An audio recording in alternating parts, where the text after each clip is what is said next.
Welcome again. Real Holman, BTU, Kyle Lumbrick, Ruoff Mortgage, both phenomenal gentlemen. We're so glad that they have joined us today. We're going to hear from them some more, and they're going to share with us just their passions and why they do what they do through a series of questions. So I'm just going to spend some time asking them some questions, and then we're going to allow you all to ask some questions as well.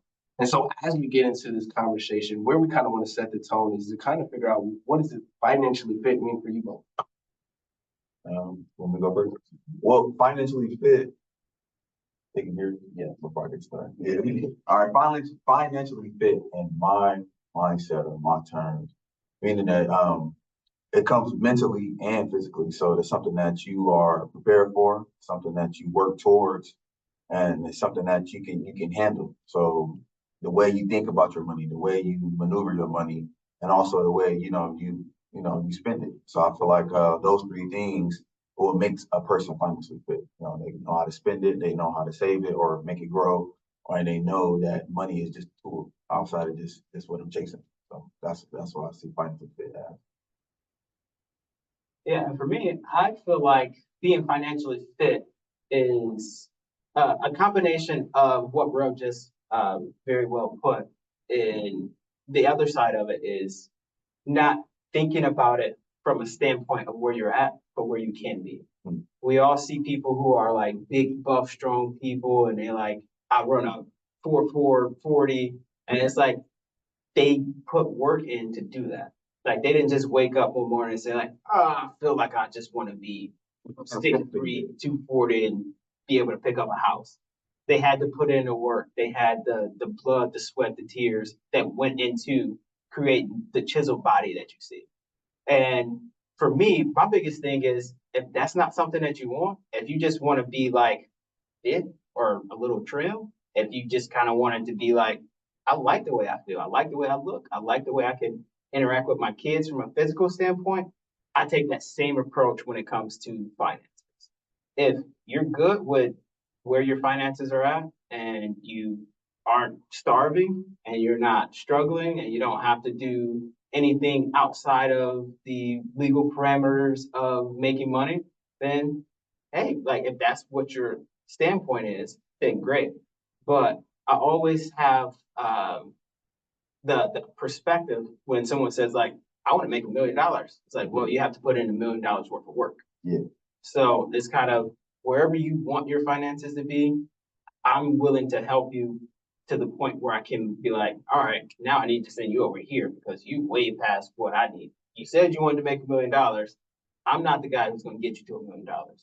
I can help you. I can set up some of those foundations for it, but I'm not like that investment advisor or that person who's going to do that. But I can definitely help set up some of those backgrounds. So for me, being financially fit means finding a space, finding a lane that you want to be in and maintaining that. Yeah. I feel like even that foundation is financially fit. You know what I mean? Because you start your routine, get the foundation going. That's when you can build. That's when you can build the muscle. That's when you can build your pockets. So like that's really where it starts. Yeah, that's huge. No, and I love the examples that you both gave and the way that you kind of incorporated like the same idea of, physical health and financial health. They don't wake up and run this 10-10 or what you say, 4-4-4-10. You have to put in the work. And so what are some of those simple habits that people can begin working towards this financial fit? I think a simple habit is really just trying to put like a couple bucks to the side. You know what I mean? And then also something even more simpler that is control your urges. You know what I mean? I tell people this all the time. Corporate America did their job. You know what I mean? They get us to spend, they get us to do impulsive buys all the time, and they hit you with, oh, save, $3, get this 2 for 10. You don't need two of them. You only need one. You only came in for one, but you're gonna spend more to get two because you think it's a deal. But at the end of the day, they just get you to spend money. So I just feel like controlling your urges is really the simplest step you can start with. But if we pass that part, I think putting a budget together is something simple as you just know where your money going. You just know how much you got to pay. That's probably another simple step. Yeah, and I agree exactly what Real said. And it's actually funny because I literally did exactly what he just talked about this morning. I was at Kroger. It's so spicy. It's like, I'm coming in here for this. It's like, buy it, get one free. So I was like, Yeah, that's great. now I got 3 spices. My wife probably might be watching. If she's not, then I will go through that. She's like, why do you get all this? But yeah. So I felt suspect to the exact thing that that Real was talking about. And it's just knowing where your money's going, knowing how you're spending it. So I am a huge advocate for having a budget, knowing where your money's going and how you're spending it.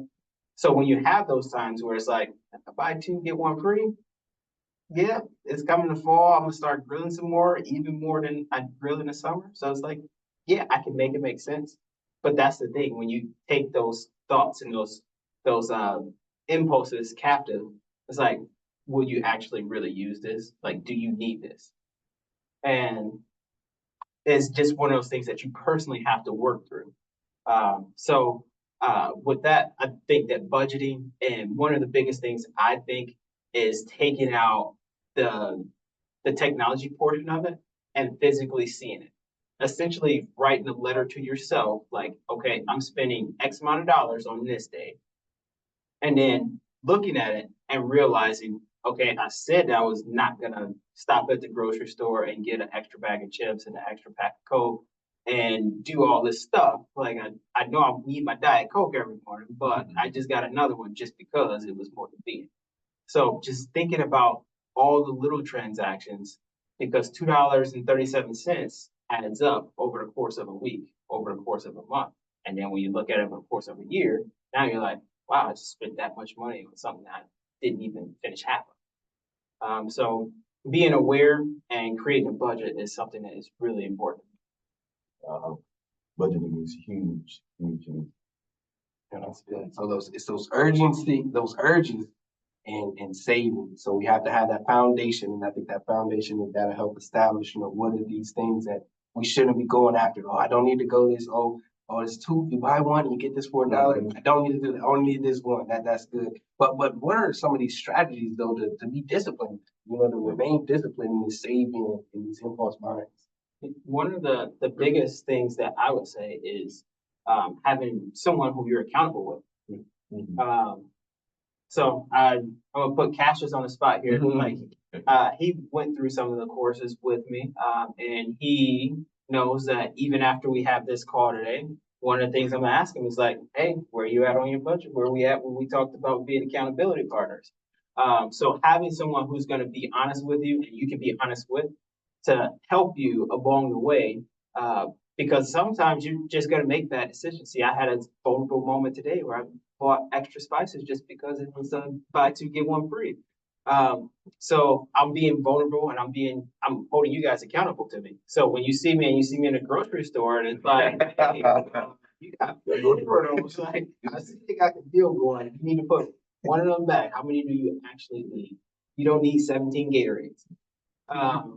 So just having someone who's going to help you be accountable, whether that's a partner, a spouse, friend, a colleague, just finding someone who you can be vulnerable with, have that accountability. Yeah, I think accountability partner is huge. And then that's also dangerous because if you're dealing with someone who haven't talked about their finances in a long time, they might find it defensive. You know what I mean? Man, you know what I mean? But that's neither here nor there. But one of the strategies I would say is, if my mom or sister are watching, I just talked to them 2 days ago about this. You want to separate your accounts. So what I did was I got a bill account and I got an account that I spend money on. By doing that, you can actually see how much you have to spend on gas, food, whatever the case may be. Then you got your bills over here. So specifically, you want to go to a bank. I know if you work, you get direct deposit for the most part. They cost a big checks. Job will do that. So you're already getting paid, all right? You already got your one account that the money going to. What you want to do is calculate how much your bills are each month. Then you want to tell your job, hey, I want to send $300 over at each check because that will equal all of my bills. So you go open up a new account somewhere, you send your job a direct deposit $300 to another account. And then there, you don't have to put any extra money to the side. All you're doing is separating the money you're already getting and putting them in two different places. So now you got your money that you spend your bills on, and then you got your other money that you can spend whatever on. By doing that, you can see how much you have. And also, most times out of nine, 9 times out of 10, you're gonna be transferring money back to your bill account because like, dang, I don't got enough for my bills. And then you can actually see, you can start seeing like, dang, I do spend too much. I do go to the gas station too much. I do all that extra stuff too much. And then from there, you can start adjusting your budget in a way that it really makes sense to where like, all right, I know I only got $70 extra to spend. You know what I mean? Because someone who got one account, they may have $270 in their account. The card note is 240, but okay, my friend like, hey, come to the concert. Concert is $50. Well, I got 270, so let me spend 50. You know what I mean? They spend 50, and they come back and look like, oh shoot, I'm short $30 for my card note. Now you in a hole, and that's when you start spiraling down. You know what I mean? But if you could have separated your money, you would have seen you only had about $30 to spend. Like I can't even go to the concert on the 30. You know what I mean? Something simple as that. You know what I mean? So My bank account. I just learned that strategy, man, when I was in banking. 5 years of banking experience. When I was in banking, I did that. I ain't gonna lie to y'all, I got too many accounts. You know what I mean? I got about 3, 4 at Verizon, a couple at Chase, and a couple at Fifth Third. So like I got a whole bunch of accounts. But that's really just to manage the money and move stuff around and put stuff to the side, whatever I need to do with it. You know? And I think you hit something when you mentioned that, for real. Just because when you do have it separated out and you have like this is important, like bills are important. Like you gotta pay your mortgage, you gotta pay your rent, you gotta make sure you have a car payment so you can get to work. You gotta have lights, water, all the stuff that you know you have to. But when you have to move money from your your necessities over to your wants, then it's like, no, I don't want to do that. Yeah, you don't want to do that. But if you have a want category, you have a want account at like what'd you say, like a Chase. Yeah. So move wants from a Chase account over to Fifth Third to make sure that you cover your needs. Now you're like, okay, I have this much in my wants. And to me, it really gives you so much more joy when you know like my needs are taken care of. So my wants, I'm getting whatever I Yeah, want. I do. Like, You know what I mean?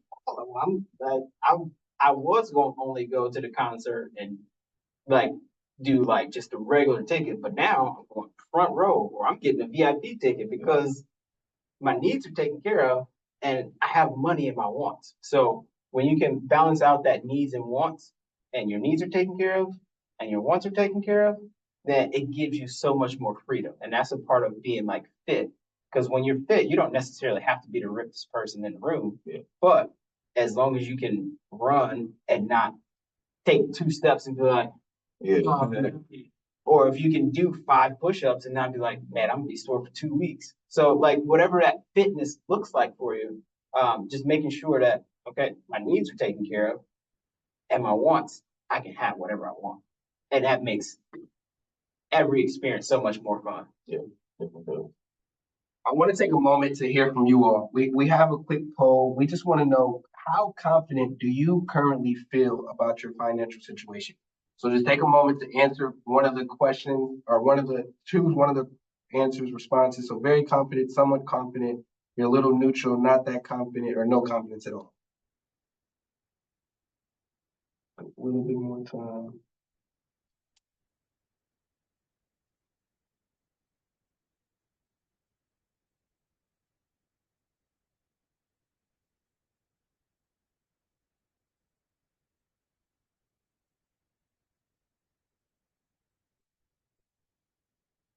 So the poll actually was, which areas of financial fitness do you find the most challenging?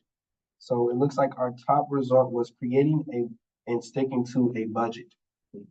So creating and sticking to a budget. And then right after that was saving consistently. So as I was hearing you guys, one of the things you said, Rail, was to have that multiple accounts, having multiple spaces for your money. And the same with you, Kyle, you're saying we got to be mindful, but what does it look like, weekly for these finances check-ins? Like how often should we be, reviewing our finances and knowing, where are we at, where do we stand? Um, I won't lie, you do need to check in a lot, but it get difficult. It's hard. A lot of people aren't that disciplined. A lot of people see it as hard work. But if you can overcome all of that, just as if you was going to go train for something, if you can overcome, push through, you're gonna have the best results. And me personally, I think you should just check in at least, once a week. You know what I mean? If not that, every other week, whenever your bill's coming up. You know what I mean? But once a week is a great start. You know what I mean? Some people who take it real serious, they on it every day. You know what I mean? When I worked at the bank, we got our regulars usually come in. And you know this person coming in to check their account. Okay, how much I got in there? Okay, what came out? But they own it every single day. You know what I mean? So that's financially fit. And them type of people tend to not overdraft. They always got money in their account. They're able to take care of whatever. And those type of people who check their stuff daily are in the best shape. The people who come in every so often, every once in the blue moon, you start to notice a trend. You know what I mean? So I would say once a week, probably the best option for you to check your stuff. But again, it is hard. You got to just continue to push through. Yeah, I agree. Like the once a week philosophy is definitely beneficial. I typically do mine once a week. And the reason why is because everybody's situation is different, right? So my wife and I, we share a bank account. So I gotta check in once a week to see how many purchases came out of Amazon. But it just depends on where you're at and just having that communication with yourself or with your significant other, whoever else is on the account. So that is important. But I think the bigger part of how you create that budget and how often you should look at it is basically how often you spend money. If you know you swipe your card every single day, then you know you need to be checking it every single day. Not just for the the amount that's coming out, because sometimes it's literally unconscious spending. You tap the card, which makes it even easier than swiping a card. And like you have subscriptions that come out, like you might not even realize that you had Amazon, Disney Plus, and Hulu, and all the other subscriptions that you have, and you signed up for some game and you were playing it last night, and you use your thumbprint or your face to buy something. Like you forget about stuff like that, and it easily can go through. It can easily kind of get lost in the mix of your day to day life because it's in the moment. It's like, oh, it's only $1.99. It doesn't mean anything. But if you didn't read the fine print, it's $1.99 today, but next month it's going to be $19.99. So checking your account for things like that, but also checking your account on a consistent basis because you might use your card at a gas station and they held that $50 for 48 hours. Or you swiped your card somewhere and someone collected your information and now you have $175 from Afghanistan that you didn't authorize to be used. So that's why it's important to check the account. And I think that's a huge thing when it comes to creating a budget. And then with all that, I would also say that creating a budget really is what gives you the opportunity to create that savings. Because if you don't know where you're spending your money, there's no way for you to save. So like a lot of times it sounds weird when you say like you don't know where you're spending your money, but if you think about it and you write it down and you see it, it's like I didn't realize I was spending that much money on this one thing, whether it be coffee or cigarettes or alcohol or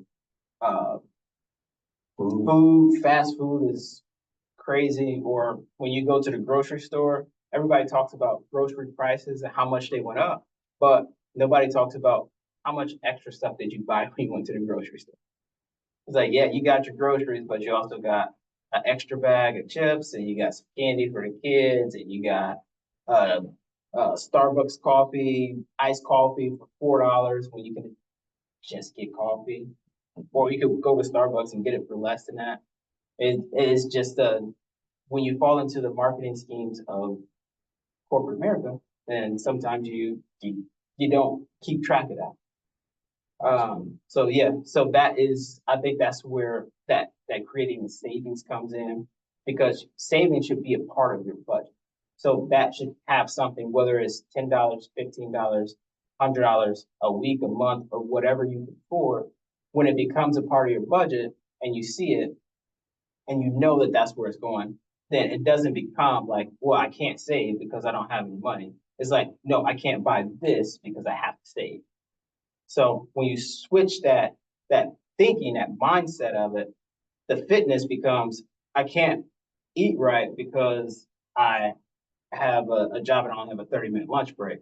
It switches from, I'm only going to eat the salad that I brought from home because I have a 30-minute lunch break. So it just changes the way you think about things. So savings is definitely important. You just got to change and tweak the way you think about it. I don't save because I have to. I don't spend because I have to save. I think going back to the question was how to do the budget or what some of the strategies. I think just keeping it real simple will help you out. You know what I mean? A lot of people want to have this big long budget and think it don't even have to be that. It can be like again, just keep track of what you spend and how much you make. And if you work a job, you don't get paid there. Most of the corporate jobs you get paid twice a week. You only bring in the money twice a month. So now you only know you're getting paid twice. That's not that big. You know what I mean? Then you got bills once a month. So that's one expenditure, each thing that you got, car, rent, phone. And then the rest is really how much you're gonna spend on whatever else. So you'll probably be tracking about 10 expenses a month and 2 income or 2 times you get paid. That's not a lot. You know what I mean? Like compared to people like trying to like, oh man, let me look and see. They think they got to track all type of stuff. Think they got investments and whatever else, but it's more so like just keep it real simple and just continue this habit because you don't start off great on day one. You don't. What would you guys say are some of those signs that someone could tell, like, maybe I do need to be more intentional about my things when it comes to finances? Yeah, one of the biggest signs is again to tie in the health part of it. So whenever someone has a heart attack, they're like, I don't know how this happened. Most people don't say that, but it's just like, well, what are you eating? How often do you exercise? What's your stress levels? Or do you smoke? Do you have any kind of drug things? Like whatever it might be. So we look at the same symptoms when it comes to your budget. Are you overdrawing your account? Are you living paycheck to paycheck? Are you always Literally. like, how often do you go to fast food restaurants, or how often do you go to sit down restaurants? How much does DoorDash know you by first name? It just depends on, like, those are symptoms of whether you're financially fit or not. And then the other thing that I always say is, if you don't know where your money's going, then you don't know where you're going. So I think that is when it comes to being financially fit. If you know those questions, you know how much you're spending, you know where you're spending, you know why you're spending it, then you can become financial. Repeat the question one more time. Yeah. How would you tell some of the signs that someone's not financially fit? And I think he made a great point. If a restaurant know you by first name, but then you turn around and are struggling with your bill, that's one of the signs. Because how do they know you spending money with them every single day, and then turn around you don't have enough money for your bill? That's a huge sign. And I think another sign is not even doing a budget. I don't even know how much you got. You know what I mean? Or someone who says, I don't want to check my account because I know I spent it. You know what I mean? Like, man, and then I don't know how much people got. I don't pocket that. But people always taking pictures on Instagram, wherever, and they be out every weekend. And I don't know if they struggling with their bills or not, but really when you dive in deep, you want to take some of the money that you're spending on all this entertainment and put it somewhere that's going to help. They got the percentage already. Most Americans don't even got $1,000. I think it's even higher than they was. I think like 80%, 90%.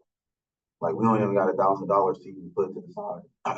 And I was talking to my cousins yesterday, And he had mentioned that, man, you only got one kid and you don't got $4,000 to put up. And I was like, no, I don't. You know what I mean? Because financially fit doesn't mean I got all of the money. I'm mentally there, but once I start getting stuff going again, I don't work anymore. I can be able to manage my money no matter if I got a lot or a little. But the thing what he was getting at was you don't have this X amount of dollars to put up. You know what I mean? But I told him I do have the money, just not right now. You know what I mean? Yeah. But some people don't even have the opportunity to pull from investments, pull from credit cards, to pull from whatever else because they never set themselves up to begin with. You know what I mean? So those are signs that, someone is financially unfit. And then when I worked in the banking industry, when someone come in, they look, oh man, why I ain't got enough money? Why you overdraft? Da, da, da. Go through, look at their bank statement. They're eating out every day. And that's a sign of financial unfit. Again, I'm not pocket watching. You probably got it. You probably got it. But most people don't got it. So if you're eating out every day, you're gonna see your money go down the drain. Yeah. Yeah. And that's one of that goes back to the budgeting part of it. And I think another sign of someone who's unfinancially fit is when you have people who, like you mentioned, like they show everything on Instagram and they show all these pictures of going on trips and all this stuff. But then when the lifestyle that they portray does not equate to how they interact or they live with it. Everything that you see on social media is not real. Yeah. I've seen people who they show pictures and trips that they go on to Brazil and they do all this stuff. And then they come into the bank and it's just like, hey, is there any way I heard on TikTok that we can get this debt wiped away? It's like, yeah, no, that's a credit card debt that you have. Yeah, I'm glad you enjoyed that $6,000 trip to Brazil, but now you got to pay for it. Yeah. How are you gonna pay for it? I can't help you. I don't know, but I'm glad you had a good time, and those pictures will last a lifetime. But this debt is gonna last a lifetime as well.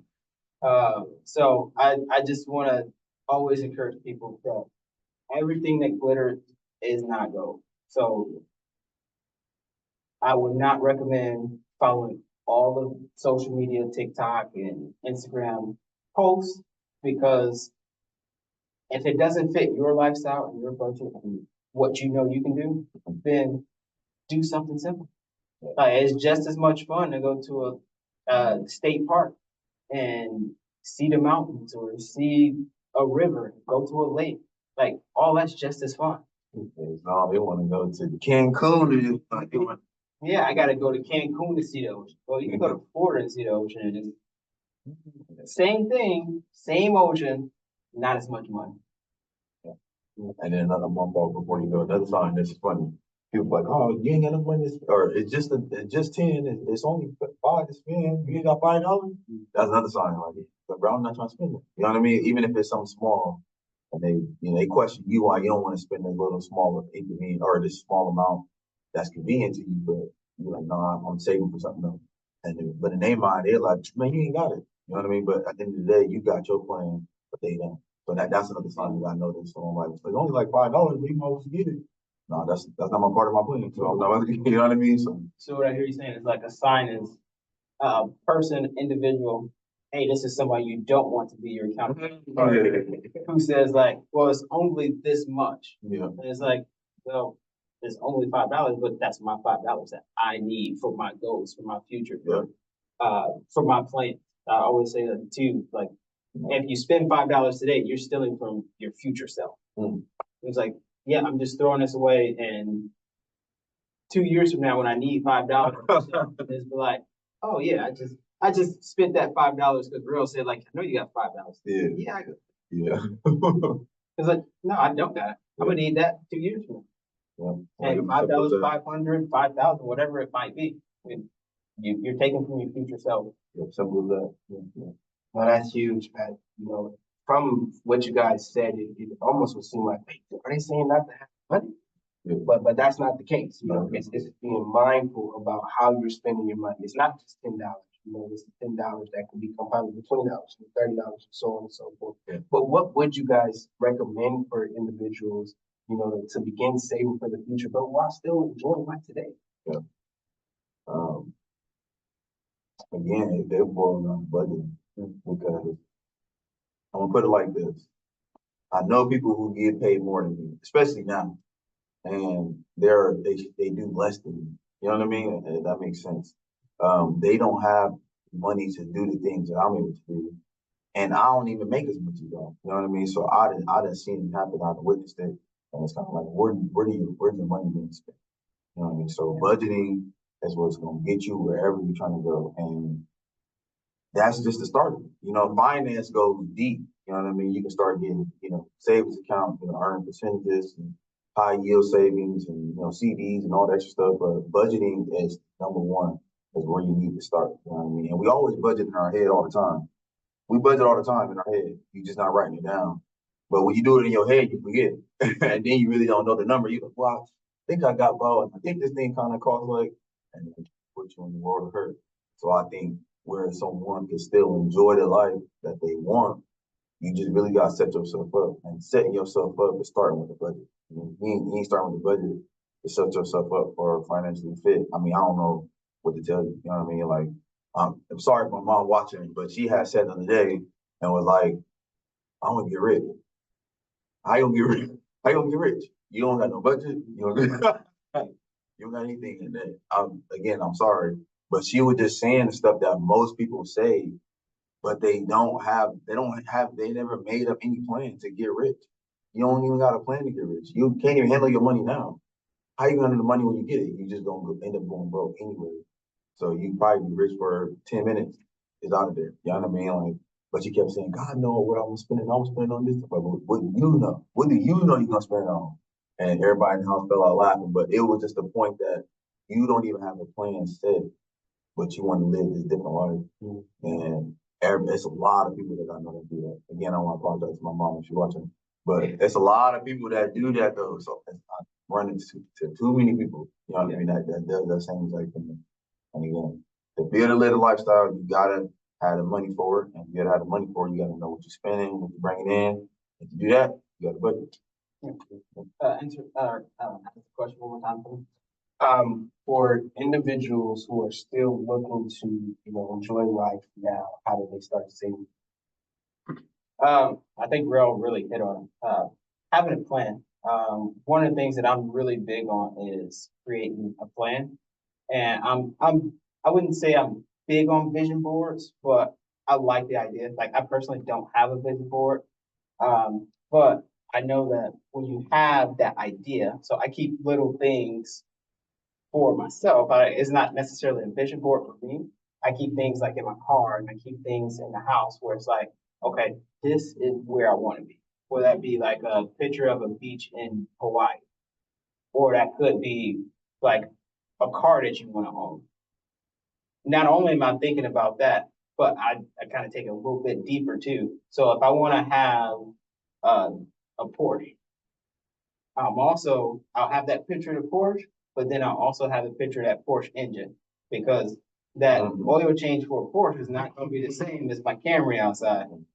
So it's like, okay, if this is what I want, then I have to have not just enough for it, but I have to be able to maintain it, be responsible. And that's the same thing really when it comes to home ownership. It's like, I want to live in $1 million house. That sounds great, but do you know what the taxes and the interest on $1 million house? It's like, I don't know if you want that problem. And you learn all that out during that planning process. Yep. So I think that's the biggest thing for me is creating that plan and knowing like, okay, this is what I'm saving for. And having that visual of this is why I'm saving this because this is what I want. And that could even be something like a picture of your kid in a cap and gown. Like it could be a picture of you being like a CEO at like a corporate office somewhere, or like owning your own business. It could be whatever that picture looks like. Have some kind of visual to say like, okay, instead of going to this drive-through at McDonald's, I'm just going to eat a turkey sandwich at home because that $11, $12 I'm gonna spend on a Big Mac meal. I think that's about what it costs at this point in life. It might be like 15. Yeah. The way prices are. But instead of spending that money over here and giving it to McDonald's so their CEOs can make $300 million a year, I'm gonna save that. I'm gonna put it over here to my vision for the thing that I want to create. So I think having that plan and having that visual impact is very powerful. And I just want to give a personal experience because I say the plan because this is exactly what I did.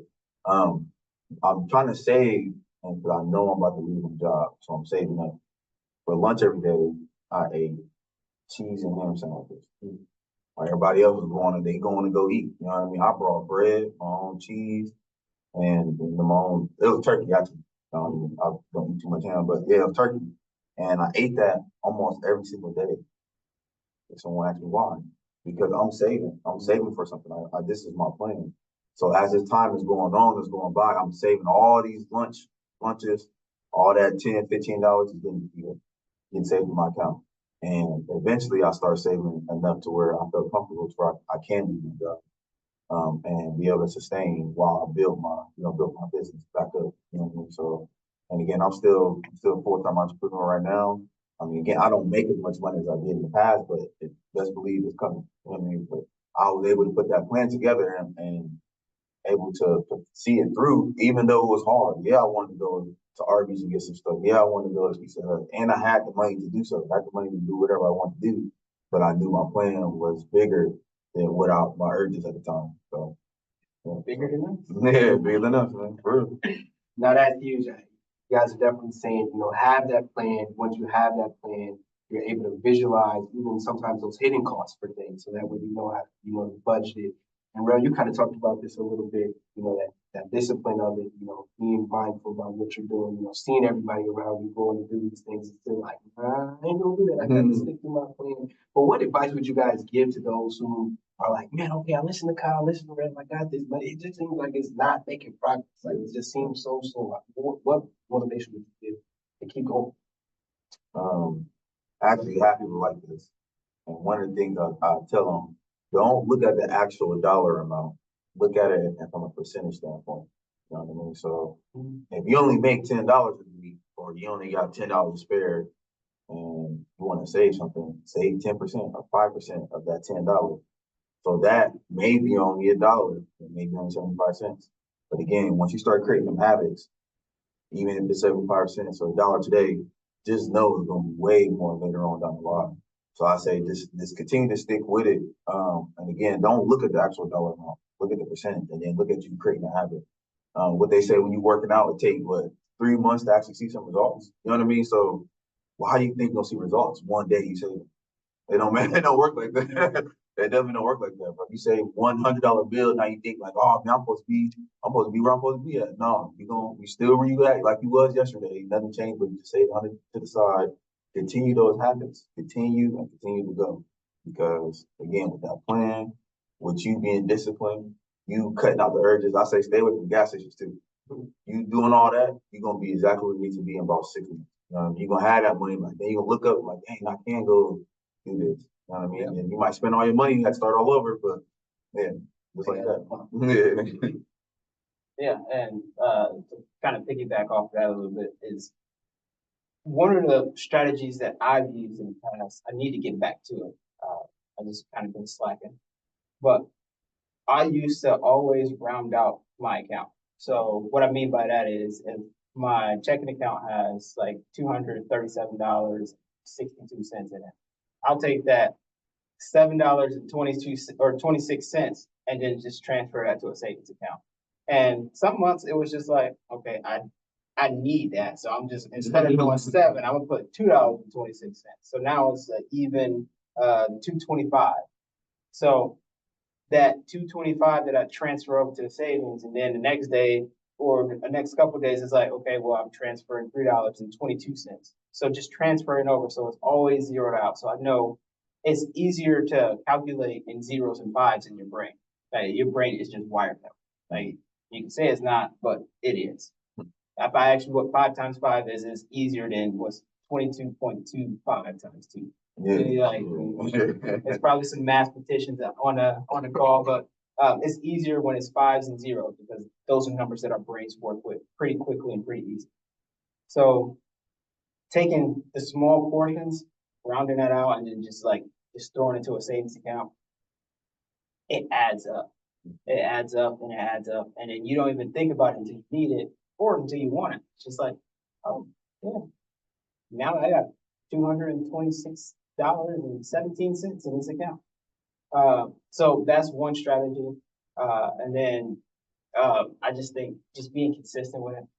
And as long as you stay consistent, then it all will work out. It's really hard to stay consistent, but again, that's where accountability comes in.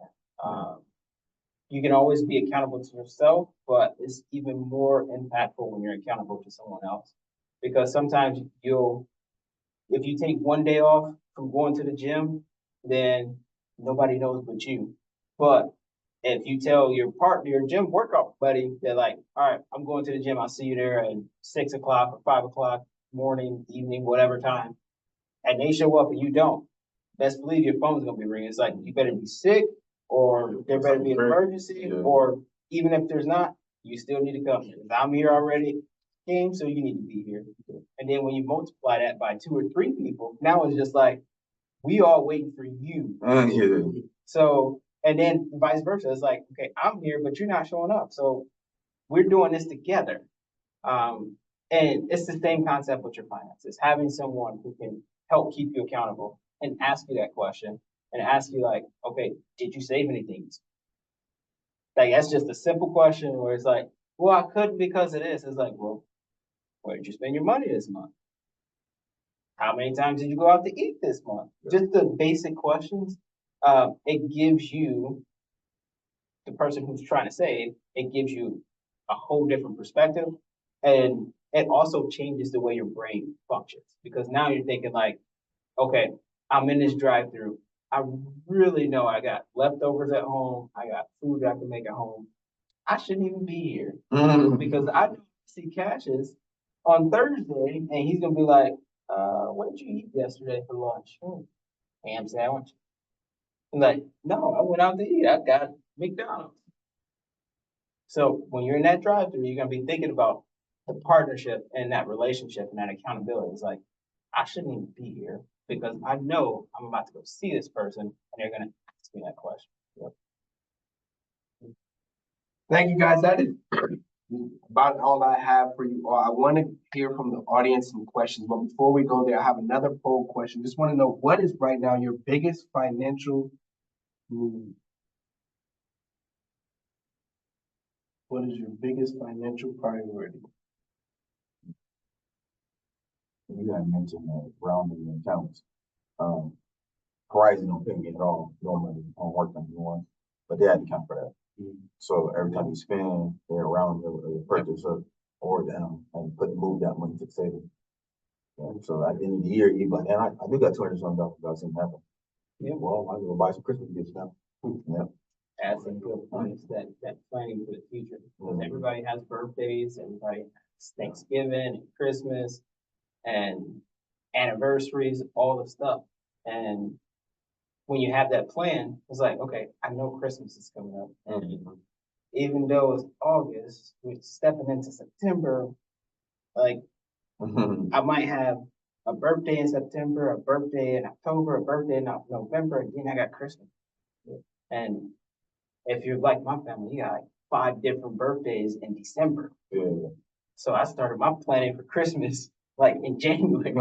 So you got to think about those milestone events where you know you're going to spend. We're having this birthday party. That's $400,000. Yeah. Put aside for 200 or whatever it might be. Yeah, for real. So based on the results, it looks like the highest percentage is going towards paying off debt. And then right after that, we're pretty much tied with building the savings and then investing in the future. All right. Well, yes, please share any questions, audience, that you may have for Mr. Cloud. And as the questions are coming in, I'll talk about paying off debt a little bit. There's multiple different strategies to do that. The biggest thing that I would suggest is identifying what type of debt it is, whether it's a fixed debt, like a car loan or something like that, or if it is like a collection type of deal. And then the other type of debt is like a variable debt. So like a credit card or anything like that, where that interest rate can be 17% or 36% or it can be like 3%. I always like the idea of paying off the smaller ones first. Because whenever you have a debt, that's gonna be a monthly expense. And if you have the ability to pay something smaller off, then that's one less expense that shows up. And that's more money. So I'm always big on cash flow. So if you have a good cash flow, which means the money that you have to utilize after your paycheck comes in, all your debts are paid. So if your cash can flow in a really good way, then paying off that debt, that smaller debt gives you more of a cash flow. It just keeps increasing, increasing. So if you have four debts that you owe, one is $5, one is $10, one is 20, and one is 75. You pay off the $5 debt, now that's $5 more you can put to the 25, and then you pay that off. Now you have not just the 25, but you have $30 more that you can pay to the next, and on and on and on. It's called like the snowball effect of paying off debt. As we're just, talking, so accountability partner, budgeting, getting that foundation, having a clear understanding, and then looking towards the future. So always planning for, those hidden costs, which would be like those special events. What other piece of advice would you say is missing in those? I think, a missing piece is, this is huge, this is with all of our lives. And it's that we are living in a time to where it's luxury. We way past survival, which now is starting to get to survival because of the inflation. But the way we live is luxury. You know what I mean? So trying to keep everybody alive, they trying to keep everyone trying to do fun things, everyone trying to do this and that because they controlling the way that we see things that are valuable and we see things which count as fun. But true people know that it's only certain things that you need, like love from your family, love from your kids or mom, whoever, and being able to wake up and and move around, basically. You know what I mean? So, and I think that when people start to value in things that will take from their finances, that's where the trouble begins. You know what I mean? So I met someone, I ain't meeting no one. I was talking to the person flying, and they were saying, "Oh, 80K is not enough to live." I don't know. You know what I mean? And well, I want to go and buy a trip to a year. I want to do this. So that let me know your values are different than my values.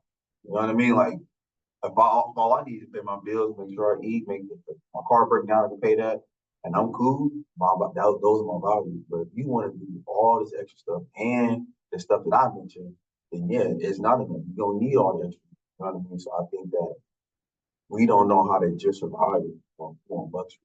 So once you get past the survival stage, you're on luxury. That's a surplus. That's more than what you got. That's where luxury comes from. It's the highest form of anything that's out there. But your pockets are not the highest form. Your pockets are on survival mode, but your mental is on luxury mode, and it's never gonna work out. So I think that the mental is one of those missing keys that people think is why it's so hard is because you don't know your values are different. You don't know how to go without. You know what I mean? So that's why it's hard. It's not hard because you don't know how to make money. You know how to make money. You bringing in something. You know how to manage your debts. You know how to manage a little bit. You know what I mean? But you don't know how to control your urges, your values, and you know what I mean. You don't know how to go without. So that's why that's the missing. That's the missing piece. Bro. That's really the biggest piece. But they won't tell anyone that. Yeah, and what I think is missing is a large part that is missing is the level of education and information. So I've been blessed to have a background in banking and finance. So like I see the behind the scenes stuff. Like I see what goes on, and I see how people make mistakes financially, not by their own like choice, but by the lack of information that they were given. Like ignorance is a question. Yes, yep, yeah. To give you an example, I had a lady who was stuck in this cycle of not paying off her mortgage. And in her mind, the whole point of her paying extra payments on the mortgage was to pay it off sooner. But the reality of it is the way that that mortgage payment was being calculated, it was not going towards principal. It was going towards the next payment. So the solution to that would have been to identify and document that like, okay, my payment is, let's call it $500. I'm paying you $1,000. I want 500 of that to go towards my mortgage payment and 500 of that to go towards principal. Mm. And not pay, The next one. not pay like a August payment and September payment, because that's what's happening. So now it's like, well, I paid you $1,000. My principal should go down. It's like, no, you didn't pay towards the principal. So your principal did not go down. And then we get to the point where it's like, okay, well, maybe I'm gonna just pay it off. Okay, you pay it off, you get that prepayment letter, and it says like, this is how much you need to pay by this date. And then there's this wonderful term that we use in banking called per diem. And that per diem means you're gonna pay this by this date, and every day after that, then you have to add the per diem, whether that's $22, $32, or $500, whatever that per diem is. If you don't pay by that date, now you have to have more added. So if it's 2,500 and your per diem is, let's call it 25 cents. If you don't pay it by that date, now that balance that you need to pay is $200 plus 25 cents. So when you walk into the bank and you pay that $200, you think everything's paid off. No, you still owe us 25 cents because you paid a day late. And then that 25 cents turns into 50 cents and then 60 cents. And then you get a letter in the mail saying like, you owe $16 for the payment that you didn't make. It's like, well, I paid it off. No, you didn't. And I think that is an example of one of those situations where people don't necessarily understand the fine print and they don't have that information. And that's the sweet spot where I really love to help people. I've helped multiple people as a banker and outside of banking, just kind of stepping in and saying like, hey, look, this is what this means. And if you don't do this by this date, then this is what's going to happen. Or like, just pay this and be done with it. Pay it off, close the account, because the longer you let it sit, you're getting charged $8 every single day. Yep. So you can be mad about it and you can cuss at me, cuss at them, and you can tell them they lying and they full of sandbags. But like, you can do all that, but they're gonna keep charging you every single day. You mad, they just gonna charge you more. And then they're just gonna close it out and say you collect. And then you go in there, it's like, we can't do anything, and we don't have that anymore. That debt has been sold. And then some people, they know the answer on how they can be more financially fit, but they don't want to accept it. So, That's you. That's you. yeah, they know it. Yep, we did have a question in the chat. For those who are not in debt, can you give any thoughts on investing? Yeah. A lot of people can't tell you what to invest in, but I don't have any restrictions. So I can tell you the easiest thing to invest in as of today is stocks. They don't have a cap. You probably have to start with like, I don't know, $1, $5, but that's the easiest thing to get you started. Now, stocks is long term, depending on how you use it. But yeah, that's the easiest way to start getting into investment. Outside of that, there's multiple other ways investing to like, maybe a business. One way we do invest or become the bank, and a lot of people don't even realize it, is when someone asks you to borrow money. Hey man, but I need, dude, come and ask you, can I get 10? I'll pay you back Friday. All right, you gonna pay me back Friday, but I need 15. That's what the bank does. Like what the bank does. So Interest. yeah, so boom, that's you already probably did invest in already once, but you didn't see it as that because I mentioned my kid, you know what I mean? So doing things like that, you know what I mean, are ways to start growing your money. But again, the easiest thing to get into stocks right now. So you both have just given us some phenomenal keys, and there's still so much more to learn and learn from you both. So could you guys both just share with us, when can we find out more information from you? Where are you guys gonna be? So I actually will be here at Health Visions Midwest in October. I believe it's October 5th. And then the following 3 weeks after that. It was like 5th, 12th, 19th, and the 26th. I can't do math. But yeah, so we'll be here. And you can always find me at ruoff.com. So that's ruoff.com/homeownership. And that'll take you directly to my link in my page. I'll get that information over to Cassius and he'll be able to send that out to everyone who's on the call. But yeah, I hold classes throughout all of the area. So whether it's the south side, north side, east side, west side, that's always an option. And then all my contact information will be available to you. So you can give me a call if you have a one-off question or if you want to meet for coffee or just kind of sit down and talk about things. We have offices all throughout town. So that's how you can find me. With me, you can find me at Bigger Than Us Inc. That's on every platform. If you're out of town, you probably put in Fort Wayne, but Bigger Than Us Inc. If you want to email me, it's btu@biggerthanusinc.com. We have a charity dodgeball event coming up on October 26th. This is something that our charity focus is doing coats. So we do a coat drive. So with that being said, anyone who's looking to donate, anyone looking to put a team together, it's a co-ed league, up to 6 players on the team, and it's going to be Halloween thing. We can dress up and do it like that. I just add to the entertainment. But that's our next BTU event. If you're looking for volunteers, same thing. Just email me, btu@biggerthanusinc.com. I am looking to be, do more financial classes. So if you need me to come talk, you can reach out to me there as well. You know what I mean? I charge by the hour. We work out a deal, whatever we need, whatever the case may be. Also, to find me, I detail as well. So if you look up BTU detailing, I can get your car right, get it clean, get you all freshened up or whatever. But yeah, those 3 places are where you can find me. I'm definitely looking at more financial things. May have some stuff on the horizon, but nothing is solidified yet. So. Well, thank you so much, both of you, for being here. Before we end our time today, could you guys just give, just one last piece of advice? There's someone out here who just needs to hear this one thing. What's this one last send-off piece of advice you have? The last piece of advice I would have is to honestly own your situation and ask for help. I'm in a good financial situation, but I still ask for help. Not necessarily help like I need you to help pay this bill, but asking help from someone who has more information. I do financial literacy and financial education for a living. I've been a banker. I've done commercial loans. I've done personal loans, mortgages.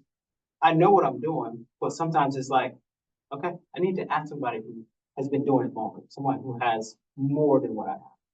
And when you get over yourself and you ask somebody for help, then that just strengthens you and that strengthens the person in that relationship that you have. So I'm huge on relationships and there's never any bad question. And I just always encourage people to ask the question and seek out advice because that is the hugest thing that will change your financial situation, your physical health, your mental health. Just ask for help. Actually, yeah, because the more you know you need to act. Yeah, that's crazy. So I feel like a lot of people who are top up, they definitely use everyone else to get that, especially in the banking. You can't remember all that stuff, so you gotta ask for help. But I think one of the biggest things is you don't need $1 million to be financially good. You know what I mean? So we talk about finances. Hey, start with wherever you at. And again, look at it in a percentage standpoint, and start small. You can build large. You know what I mean? Then last little quote: the bigger the problem, or the bigger the man, the smaller the problem. But the smaller the man, the bigger the problem. So if you feel yourself confident, you can do whatever. No problem is too big for you to handle. You feel like, oh, you are nothing or, not big enough, and some problems may be too big for you to handle. So I feel like that everyone needs to have confidence, keep going, take action. Don't just sit there, research, and read everything. You need to take action, and then you'll handle all problems. So. To wrap this up, you got it to do it, but you got to do it, and it's okay to ask for help. Yep. Thank y'all for tuning in. Until next time. Peace.